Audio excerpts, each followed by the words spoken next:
Khan, your host for the broadcast and head of operations at CIO News. This is our exclusive fireside chat powered by Avaya on transformation through customer experience. This is a recorded session and will be available on our website, cionews.co.in, and our CIO News LinkedIn handle. Very excited to invite my guest for today, Mr. Arun Maheshwari, who is the Chief Information Officer at Altigreen Propulsion Labs. With over 3 decades of experience, Mr. Maheshwari is a versatile leader with expertise in multiple domains. In his current role, he leads deployment and management of IT infrastructure, including security, implementation, production deployment, and usage of core business applications, building applications for customers and partners, data science and analysis, including usage of AI and ML. Welcome, Mr. Maheshwari. Thank you. Thank you very much. I also have along with me Mr. Bhavesh Vora, who is a sales engineering leader at Avaya. Bhavesh is a dynamic and result oriented professional with progressive leadership experience in enterprise telecom and IT industry. 20 plus years of experience in various roles. Welcome, Bhavesh. Thank you, and glad to be here, Afreen. Same here. Great to have you, Bhavesh, as well.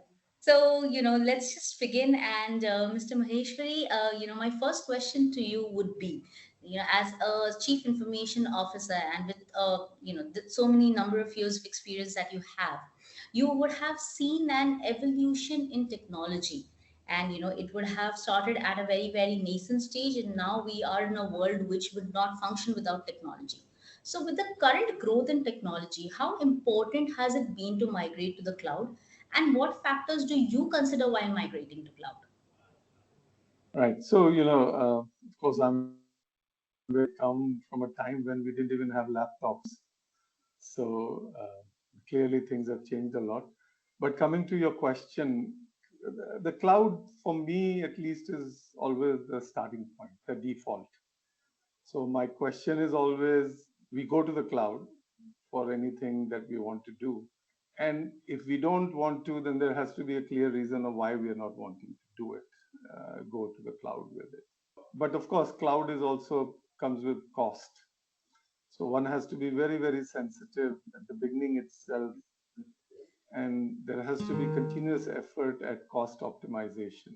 The good news is, of course, that all the cloud providers, the big ones certainly, have a lot of infrastructure to help you with it. They have partners, they themselves get involved, and they always help you, interestingly, to reduce cost. But but that's a very important thing, cost. So I think overall what happens is typically, like I said, in my case, I look at the cloud as the starting point. And, if I have to go on-prem for some reason, then we do that. But that's rare.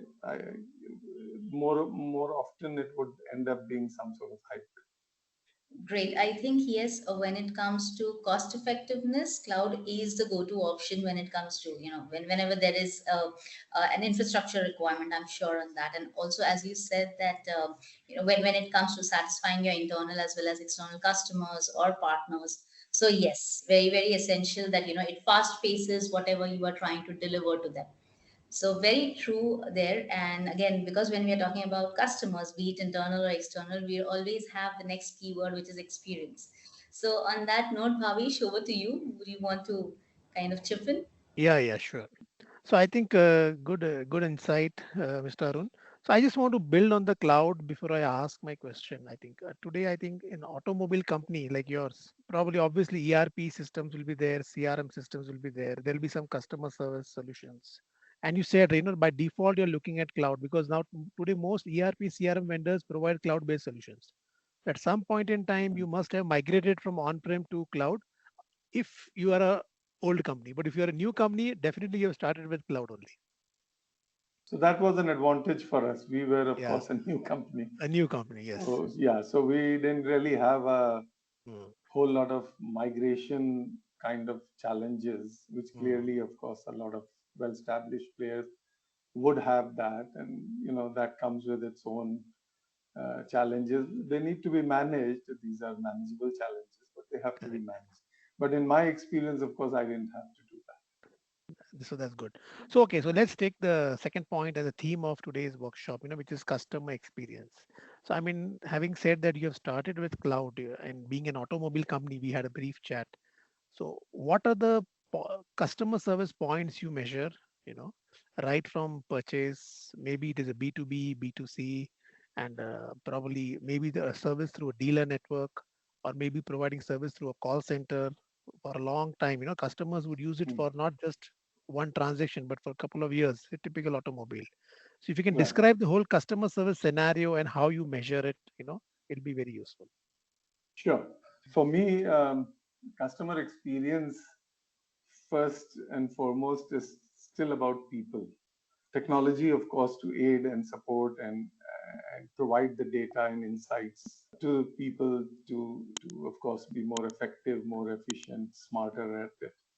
But fundamentally, it first starts with individuals who should really think of customers always right, customer first. Now, I know there are some other theories also about employee first, which is fair, nothing wrong with it. But in that, if it's employee first, then customers would have to be second. But in my worldview, I still believe customer first, uh, employees, of course, a very close second. I may get into trouble saying that, but that's how I think. I hope my employees also look at customer first, and therefore they don't get upset about being told second. The way I look at customers is, it's the customer that puts food on my table. It's literally that. The food that my family and me eat actually gets paid for by the customer. I know it comes through the company and possibly investors and all of that, but really it's the customer.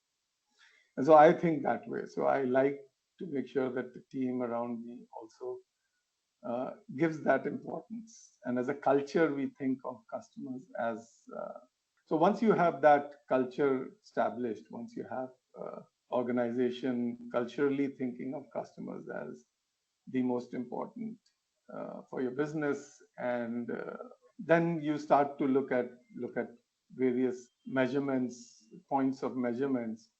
And so there, my first focus usually has been to look for exceptions at various touch points that are happening. I may not look at things that are normally going fine, but I would look for, can I figure out if exceptions are happening?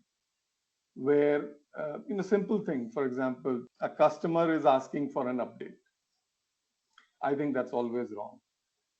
I'm very clear that, if you've got to a place where your customer has to ask you an update, you missed something. And you have to figure out what did you miss and why did you miss it, and you've got to cover that up. Of course, you have to provide the update first, but you also have to ask yourself the question: how come this happened? That the organization, that the individual in the organization did not provide a proactive update to the customer. So to me, that's like a very basic thing to track. So that's an example of an exception. So I look for various touch points, whether it is on the sales side, the pre-sales side. We of course sell indirect also through the dealer. So the dealer side, customer service, post sales, and also have typically a parallel. While customer service is there, customer excellence is what we call them, and they are to provide the frontline customer support for issues that might be happening through the dealer. Of course, their job is to work with the dealer and make sure that they assist and provide what is needed for satisfaction of the customer. There is a parallel call center that also sort of tracks and looks for exceptions.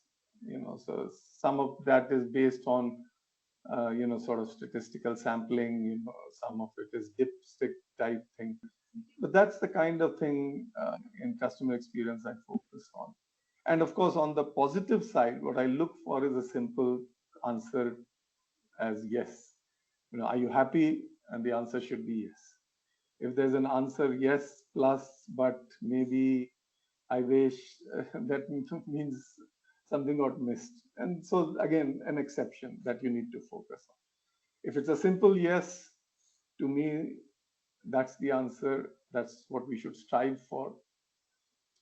for a customer experience, and so that's what we focus. So all our systems, we of course, as you correctly said, ERP is mostly internal, but we do have dealer management systems. We do have a CRM in the dealer management itself.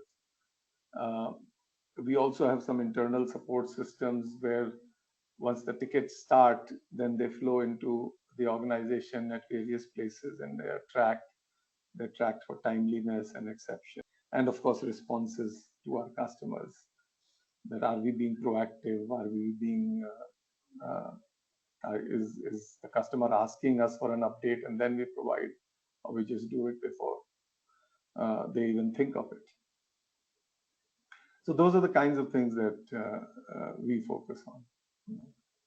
And you must understand, our customers are, of course, our vehicle is a cargo vehicle, right? So it's actually meant for people to earn money from, right? I call it a workhorse, right? It needs to keep running. You need to feed it a little bit regularly, but it just needs to keep running. It shouldn't break down. And if it breaks down, it needs to be up and running very quickly. And we have of course measures of that. How long was the vehicle down? And we have some SLAs around it. And not just an SLA, but we have an impact of fiscal impact if the SLA is. So all that helps us make sure that our customers' key need, which is a vehicle that always runs when they want it to run and carries load. And you must understand, of course, we live in a country where overloading is the norm, right? You can keep saying what you want to say, but the guy who's running this vehicle is trying to earn as much as they can, and therefore they will do things that maybe in terms of your specs and design you've not set, but they'll do it. And so you need to design for overloading. You need to design for all that. That's what we do to ensure a customer experience that is very positive. Yeah, got it. I think it's a correct point. I mean, most your customers are going to be commercial vehicles, as you said, cargo and all. And we in India, definitely, it is really exploited. We have this commercial taxis or these tempos or trucks which runs for days together non-stop. You know, especially when they're Yeah. going on a long journey. And yeah, the design has to be taken care of. You will have Mm. to factor a delta. What you're designed for, but the Indian consumer will definitely exploit it much more. Right. And of course, ours is a last mile, so it's more Mm. in the city driving. It's much more of not a long haul drive Okay. that has its own challenges.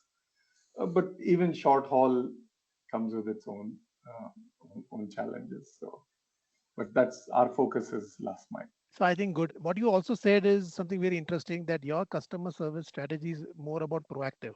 Why should a customer ask for an update? I should proactively reach out to him. And I'm sure you must be using tools. You mentioned call center also. Maybe there are some solutions available. If you can give some use cases, what you're doing, and then maybe I will go back to Afreen. Yeah. This is typically we have data coming from the vehicle, right? Mm. Our vehicles are connected vehicles. So even though it's a three-wheeler, it's an EV three-wheeler, and since it's a new modern three-wheeler, it is a connected vehicle. It has telematics in it. We get Mm. data that we use ourselves internally, of course, for our own continuous improvement, but data that also helps with offering to customers for their understanding of what we are doing, what they are doing with the vehicles. So we do both things with the data. We have data and we track for certain things in the data that may be either a positive thing or possibly something to look at as maybe going the wrong way. And so that gives our service excellence team the ability to proactively connect with some customers, talking to them and just making sure if the vehicle is doing fine, then that's okay. If they're observing something, then maybe we bring in proactively for some sort of, corrective action, looking at it at a convenient time. So we try to keep ahead of the issue. Of course, and our call centers, like I said, keep keep up with the customer for regular servicing. Regular servicing is always good, right? And good news with electric vehicles is there are less moving parts, and therefore uh, less things to break down with wear and tear. But there are the standard stuff is all there, right? The brakes, the shock absorbers, all of these are also there in an electric vehicle. So that's one side we do using data. Then, of course, if let's say the customer comes in, because either for a regular preventive maintenance, and like I said, our dealer management system includes ability to basically inform the customer either through the call center call or send email. In our case, honestly, given the types of customers, calling is probably the more effective thing. But sometimes WhatsApp, email, these things work also. Email probably less likely, WhatsApp more likely. So when they come in and we are doing because they came in for some help, either a problem or a service, then of course a ticket is opened in the dealer management system and it's tracked through the life cycle. And then post that, of course, again our call center gets into the act and calls the customer to be sure that things are okay and nothing wrong. So that's by the way, very common amongst automobile companies. A lot of automobile companies do this, traditional ones also. But I think the more important one for us is the availability of data and therefore using the data to look for possible people to proactively call and to catch something ahead of the problem. Of course, predictive maintenance is the holy grail. So we have a separate project that we are working on. We in fact did some work with IISc in Bangalore also to do modeling around using AI ML models with data to look for ability to predict and predictively maintain. The data tells us something more. That's of course going to be a continuous thing. It's too early to take advantage of it, but I was just painting the picture that in the future that is one thing that we want to focus on. I mean, we are focusing on, and we will continue to focus. Yeah. Yeah, I think very, very insightful. So you mentioned about, in your kind of segment, voice calling works very effectively. So I'll hand it over to Afreen. I think you want to ask a question on digital. Yeah. Yes, and actually, Mr. Maheshwari put it very simply that ultimately it's a simple yes that customer experience actually boils down to. Very simple word, a yes, without any prefix or suffix attached to it. And Mr. Maheshwari, you also mentioned about dealer management system in place, a CRM solution in place. So these are the platforms or the systems that you are already using. So besides these, how are you actually leveraging digital channels to deliver a supreme customer experience? So digital wise, of course, the sales and marketing team uses it a lot. They use, of course, your social media, uh, YouTube, Instagram, uh, WhatsApp. Uh, they do use that. For customer service, I think, like I said, right now it's much more of a combination of field service, uh, dealer service, and a call center. But I'm sure as we progress, we will look for how to leverage probably WhatsApp uh, much more. Uh, that's one. Secondly, we are, of course, like I said, we are a connected vehicle. We are building smartphone apps for the driver. So that will be the other way that we can also send a notification to the driver, or if from the data we notice something that can automatically be done. So those are things that are work in progress, and that's probably going to be a key strategy for the driver because everybody has a smartphone. An app uh, will do that. Now, of course, we're also looking for creative ways that the app be used because, of course, people also are overloaded with apps. Everybody uses all kinds of apps. I'm probably one of the worst users of apps, but the bank guys keep calling me all the time saying, "Sir, please use app. I said, "No, I'm not touching an app.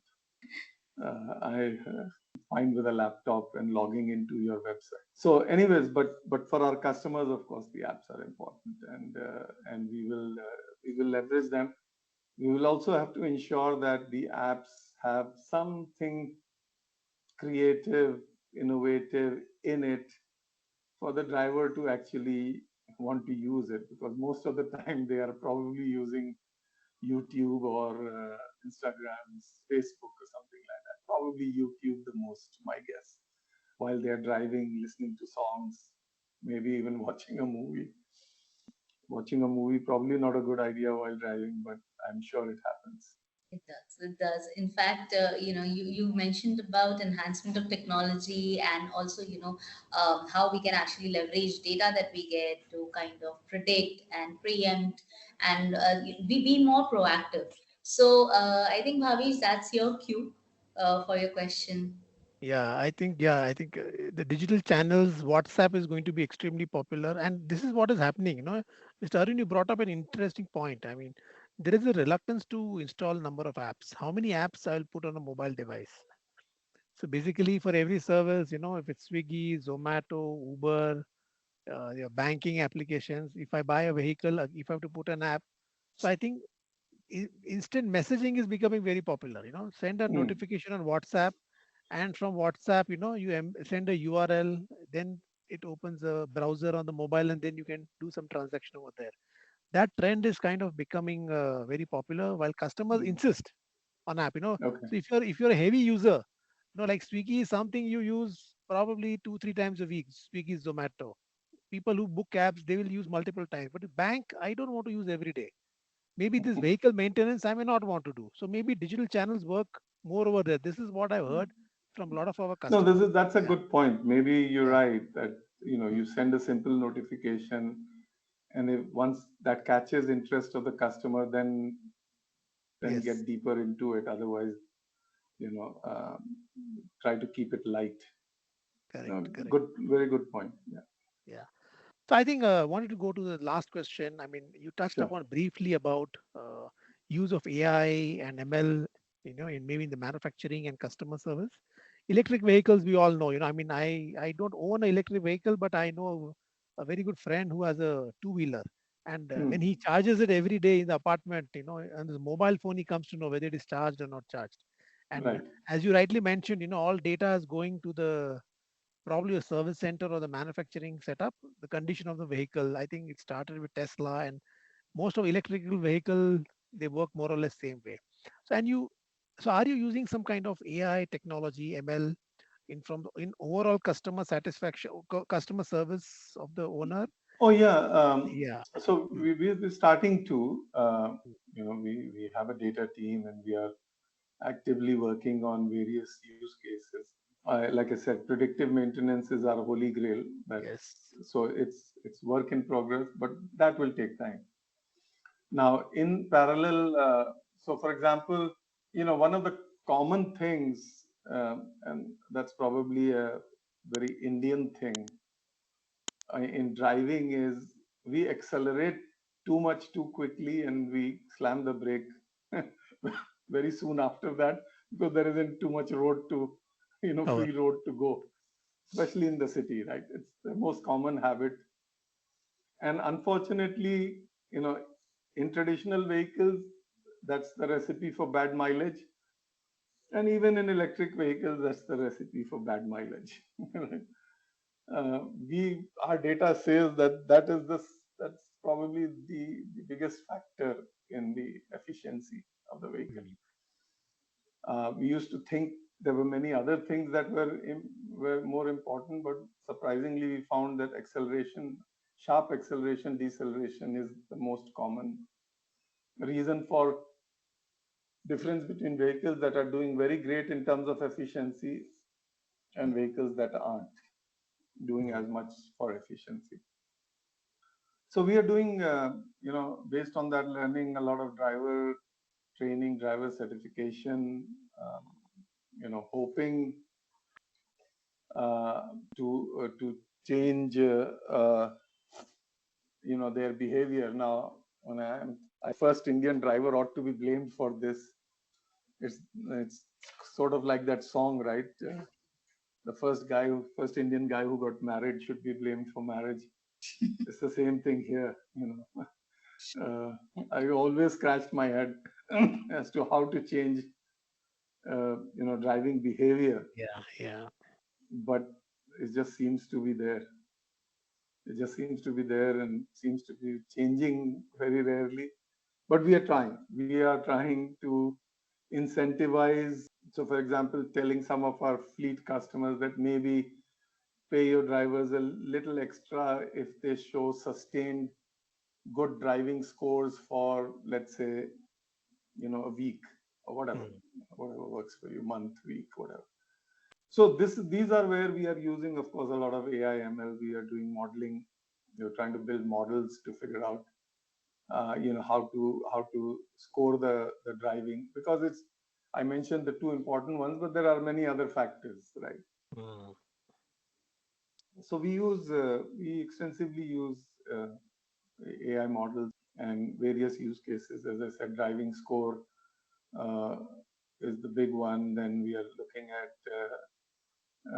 predicting the the distance to empty. In traditional vehicles, it's probably not a big concern because there's a petrol pump Mm. probably within 5 minutes of where you are, so you don't even probably bother with DPA. But in electric vehicles, there's something called range anxiety.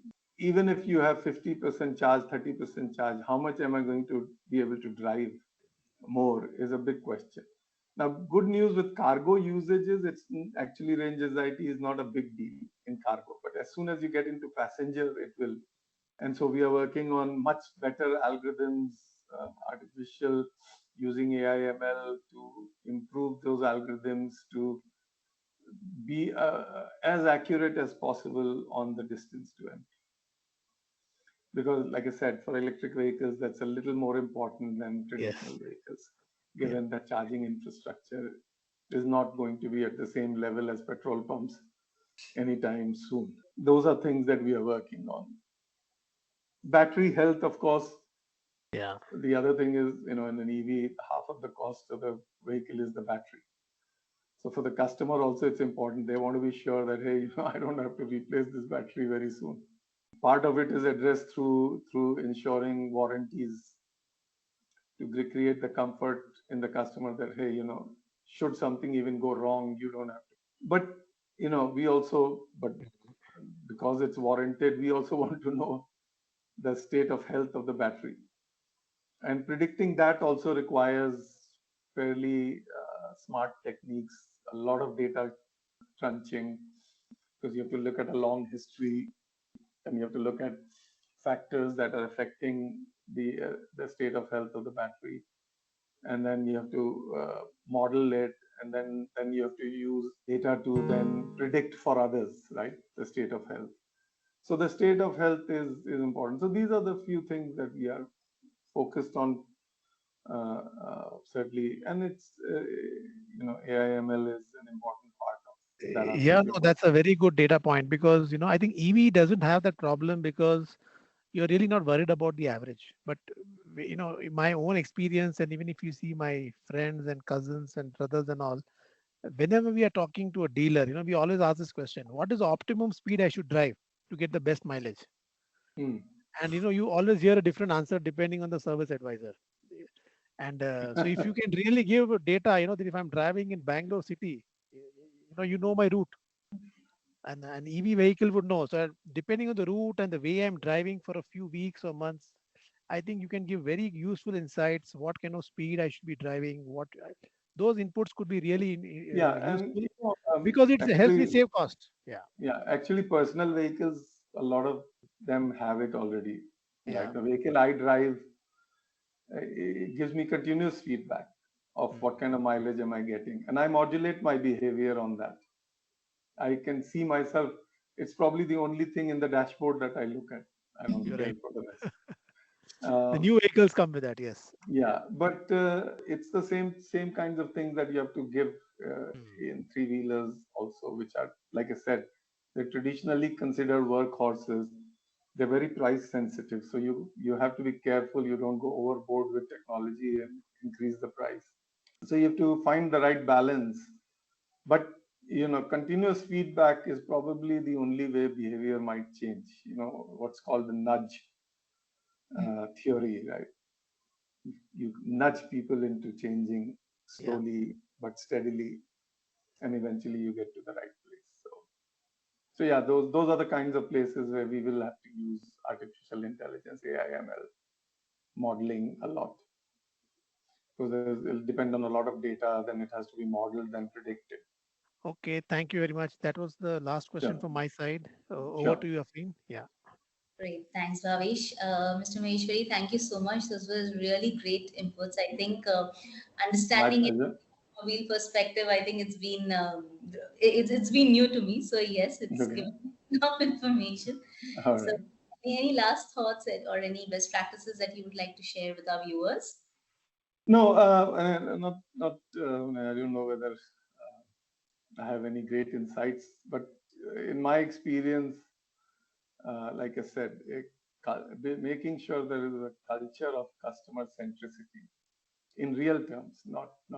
No, everybody says customer is most important. That is a given. Everybody will say. I have not heard anybody not say it. So the question is, what do you do about it, and how do you practice it? And for me, those are the simple things I look for, saying, hey, are we proactively reaching the customer, or they have to keep asking us? Because I know as a customer, I hate it when I have to keep asking for update. I get very, very upset. I mean, the only time I get mad and irrational is when I'm the customer and I keep having to follow up. And I remind them that, look, I'm the one who paid money. Doesn't matter, big money, small money, little money, whatever money I paid, it's my money. And so I think I would say that you know along with the focus on technology, focus on the culture. Sometimes it's very easy or to think this customer is crazy. He's saying all kinds of weird things. Maybe he's saying weird things, but he's not crazy. He is right. It may be whatever he's saying may not be coming out and sounding very right, but he's right. That classic example in automobile is that customer, and I don't know if it's an urban myth or a reality, but I've heard it that it happened to Ford, and somebody said, oh, it happened to General Motors. So now I'm not sure who it happened to, but nonetheless, there was this customer that sent a letter saying, when I buy vanilla, my car starts. When I buy strawberry ice cream, Yeah. my car doesn't start. It's a classic example of how important it is to think that the customer is right. In this case, the organization assumed that there was something the customer was right about saying. What he was saying sounded weird. How would ice cream determine which car starts and doesn't?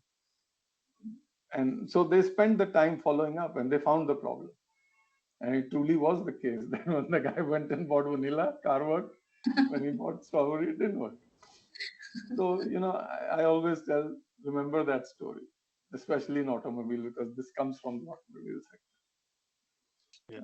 sector. The customer is always right. Great. Thank you so much, sir. Thank you so much for sharing that. To conclude, Bhavesh, anything from your side for our viewers?